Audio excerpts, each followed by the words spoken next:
അതുകൊണ്ട് ലാ ഇലാഹ ഇല്ലല്ലാഹ് മുഹമ്മദുർ റസൂലുള്ളാഹ് എന്ന കലിമത്ത് തൗഹീദിന് എതിരാകുന്ന ഏതൊരു കാര്യവും ഗൗരവത്തോടുകൂടി നമ്മൾ കാണണം. ഇതാണ് നമ്മുടെ സ്വർഗപ്രവേശനത്തിന് ഏറ്റവും അനിവാര്യമായ കാര്യം. റബ്ബിനോട് മാത്രം തേടുക, റബ്ബിന് മാത്രം നേർച്ച, റബ്ബിന് മാത്രം വഴിപാടുകൾ. അങ്ങനെ ഈ കഴിഞ്ഞ ദിവസം ഒരു സംഭവം ഉണ്ടായി. ക്രിസ്മസ് ആഘോഷത്തോടനുബന്ധിച്ച് പാളയത്തെ ഒരു ഇമാം ബഹുമാനരായ ക്രൈസ്തവരുടെ ഡ്രസ്സ് ഇട്ടിട്ട് അവിടെ ഒരു പ്രവർത്തനം നടത്തി. ക്രൈസ്തവർ പോലും പറയും, ഞങ്ങൾ ഒരിക്കലും നിങ്ങളെ പള്ളിയിൽ വന്ന് ഞങ്ങളെ മൗലവിൻ്റെ മുസ്ലിയാരെ കുപ്പായം ഇടൂല, ഞങ്ങളൊരു ക്ഷേത്രത്തിൽ പോയാൽ ക്ഷേത്രത്തിലെ പൂജാൻ ഡ്രസ്സൊന്നും ഇല്ല, അവർ ചെയ്യില്ല. ഞങ്ങളിവിടെ ഓച്ചിറ ക്ഷേത്രത്തിൽ ഒരു പരിപാടിക്ക് പോയിരുന്നു. ഞാൻ എൻ്റെ ഡ്രസ്സിലും എൻ്റെ രൂപത്തിലാണ് പോയത്. അന്നേക്ക് വേണ്ടി ഞാൻ താടി പഠിച്ചിട്ടില്ല. ആ അച്ഛൻ വന്നിരുന്നു അവിടെ അതേപോലെ തന്നെ സ്വാമി വന്നിരുന്നു. സഹോദരങ്ങളെ, സൗഹാർദ്ദം എന്ന് പറയുന്നത് മനുഷ്യ സൗഹാർദ്ദമാണ്, അതല്ലാതെ മതങ്ങൾ തമ്മിൽ ലയിക്കലല്ല. ഒരച്ഛനും ഒരു ക്ഷേത്രോത്സവത്തിന് പോകുമ്പോൾ അവിടുത്തെ ഡ്രസ് അച്ഛന്മാരെന്നെ പറയാണ്. അപ്പൊ സഹോദരങ്ങളെ, അബദ്ധം പറ്റിയതാകും. അള്ളാഹു ക്രൈസ്തവർ പോലും അത്ഭുതപ്പെട്ടു പോയി. ഇയാൾക്ക് എന്ത് പറ്റിയെന്ന് അവര് പോലും അത്ഭുതപ്പെട്ടു പോയി. അതുകൊണ്ട് സഹോദരങ്ങളെ, ക്രൈസ്തവരുടെ ഹൈന്ദവ ഒരു ആചാര അനുഷ്ഠാനങ്ങളെയും കുറ്റം പറയാൻ നമുക്ക് പാടില്ല. ലാ തസുബ്ബു, അന്യമതസ്ഥരുടെ ആരാധ്യ വസ്തുക്കളെ നിങ്ങൾ നിന്ദിക്കരുത്, നിങ്ങൾ പരിഹസിക്കരുത്. എന്നാൽ ഒരു മുസ്ലിമിന്, പ്രത്യേകിച്ച് മുസ്ലിം സമുദായത്തിലുള്ള ഏറ്റവും വലിയ തർക്കം എന്താ?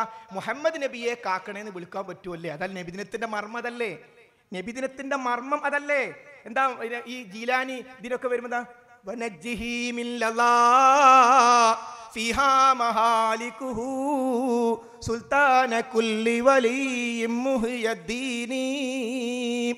ലലാ എന്ന നരകത്തിൽ നിന്നും ഞങ്ങളെ രക്ഷിക്കുന്ന മുഹയ്യിദ്ദീൻ ശൈഖേ. ഔദു ബില്ലാഹ്. തെറ്റാണ് സഹോദരങ്ങളെ. മറ്റൊരു റിപ്പോർട്ടിൽ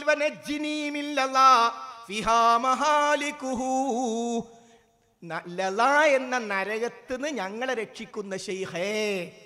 എന്നാ റസൂൽ എന്താ പഠിപ്പിച്ചത്? അല്ലാഹുമ്മ അജിർനീ മിനന്നാർ.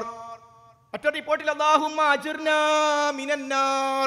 അപ്പൊ മുഹയ്യിദ്ദീൻ ഷെയ്ഖിനെ സ്നേഹിക്കേണ്ടത് ഷെയ്ഖേന്ന് വിളിച്ചിട്ടല്ല, ഷെയ്ഖ് പഠിപ്പിച്ചതുപോലെ റബ്ബേ നരകത്തിൽ രക്ഷിക്കണേ. ഖുർആൻ എന്താ പഠിപ്പിച്ചത്? ഖുർആൻ വ്യക്തമായി പഠിപ്പിച്ചു നരകരക്ഷയ്ക്ക് വേണ്ട സമയമില്ല. അപ്പൊ സഹോദരങ്ങളെ, അതുകൊണ്ട് മറ്റു മതസ്ഥരുടെ ആരാധ്യ വസ്തുക്കളെ നമ്മൾ നിന്ദിക്കരുത്, കുറ്റം പറയരുത്. എന്നാൽ നമുക്ക് വേണ്ടത് മുസ്ലിമായും ക്രൈസ്തവരായും ഹൈന്ദവരായും നിലനിന്നുകൊണ്ട് തന്നെ സൗഹൃദം. എല്ലാവരുടെയും രക്തം ചുവപ്പാണ്, എല്ലാവരും ശ്വസിക്കുന്നത് ഒരേ വായു, ഉപയോഗിക്കുന്നത് ഒരേ ഭൂമി. നമ്മൾ എന്തിന് പരസ്പരം കടിച്ചു ചീറണം? ഒരു ഹൈന്ദവന് തന്റെ മതത്തിലേക്ക് മറ്റുള്ളവരെ ക്ഷണിക്കാം, ഒരു മുസ്ലിമിന് തന്റെ മതത്തിൽ. നമ്മുടെ പ്രധാനമന്ത്രി നരേന്ദ്രമോദി പല വിവാദങ്ങളും ഉണ്ടെങ്കിലും അദ്ദേഹം തന്റെ മതത്തോട് ആത്മാർത്ഥത കാണിച്ചു. അദ്ദേഹം ജപ്പാനിലും ചൈനയിലും പോയപ്പോ ഹൈന്ദവ മതത്തിന്റെ ആളുകളല്ലാത്ത അവിടുത്തെ ഭരണാധികാരികൾക്ക് ഭഗവത്ഗീത കൈമാറി. ചില ആൾക്കാർ ചോദിക്കൂ, നിങ്ങൾ എന്തിനാ ഹൈന്ദവരെ വീട്ടിൽ കയറുന്നത്? പ്രധാനമന്ത്രിയോട് ചോദിക്കൂ. മൂപ്പരെന്തിനാണ് ഹിന്ദു മതത്തിൽപ്പെട്ട അല്ലാത്ത ആൾക്കാർക്ക് ഭഗവത്ഗീത കൊടുത്തത്? അത് ഇന്ത്യയുടെ സ്വാതന്ത്ര്യമാണ്, മൗലികാവകാശമാണ്. അപ്പൊ സഹോദരങ്ങളെ, അതുകൊണ്ട് എല്ലാ മതങ്ങളും ഇവിടെ നിലനിൽക്കെ തന്നെ എൻ്റേത് മാത്രമാണ് ശരി എന്ന് പറയാൻ എനിക്ക് അവകാശമുണ്ട്. എന്നാൽ മറ്റുള്ളവരുടേത് നിലനിൽക്കരുത് എന്ന് പറയരുത്.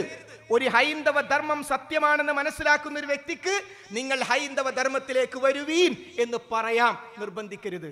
പ്രകോപനത്തിലൂടെ മതപരിവർത്തനം ഇസ്ലാം അംഗീകരിക്കുന്നില്ല. അപ്പൊ അതുകൊണ്ട് സഹോദരങ്ങളെ, നമ്മൾ ശ്രദ്ധിക്കണം, സൂക്ഷിക്കണം.